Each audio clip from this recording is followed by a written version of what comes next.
When you look in the mirror, do you like what you see? In recent conversation with an African-American father of 2 small children, the topic of animated movies and cartoons came up. We were reminiscing on classics like Tom and Jerry, The Lion King, and Finding Nemo, when I noticed a shift in his body language before he said, "Last weekend, I was in the mall shopping when my daughter stopped by a poster of Cinderella. She began to press against her ear, and I watched her move her gaze from the poster to her arm while running her hand along it.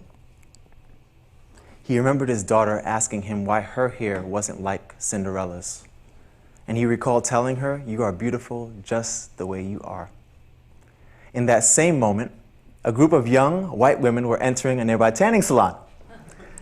And he said, 'Honey, look, you want to look like Cinderella, and those girls want to look like you.'" Listening to his story, I thought about how this little girl's impression of herself might be different if Cinderella looked like her. I think about how children grapple with their identity, with questions like, who am I? Do I like what I see? And what are my possibilities in the world? There was a young man, 18 years old, from the inner city of Brooklyn going to Africa for the first time. On his flight over, his excitement and anticipation was met with a flood of preconceived ideas about a dangerous place with people submerged in poverty. 2.5 months later, this same young man boarded a plane back to the United States, optimistic that the narrative that had been juxtaposed against his actual experience would one day change.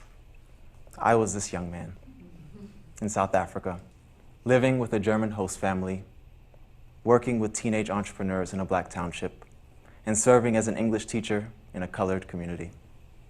After visiting and seeing countries in East, West, and North Africa too, the images of famine and helplessness have dissolved and been replaced with real stories of ambition and triumph.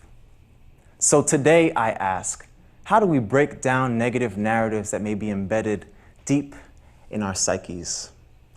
And this isn't just about the danger of a single story about Africa, which has 54 countries, each with multiple languages and cultures. This is also about acknowledging the facts of our changing global society. American children of color now make up more than 50% of the population under 5 years old.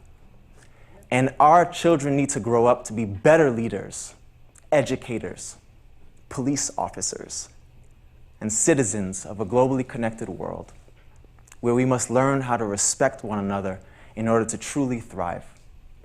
I cannot state enough that far too few children's books feature content about or created by people of color. And accessible content must now begin to reflect the demographics of today's learners. We know that what children are exposed to impacts how they identify and view themselves, aspire towards their futures, and ultimately build bridges of understanding with others. My team and I are imagining a world where cultural understanding is the norm. We have built a multimedia platform called DreamAfrica to fulfill the need for diverse stories. DreamAfrica is home to multicultural children's content from all 54 African countries, the diaspora, and beyond, where established publishers, independent creators, and even children themselves, like the 6-year-old author of Guess Who, Mr. Dinosaur, can publish their work for a global audience. Content creators tell fiction and nonfiction stories in multiple languages. Some characters are people, animals, mythical creatures, and new superheroes. And some aim to teach moral lessons that educate, entertain, and inspire. Together, through collaboration, we can meet the need to make these stories accessible everywhere.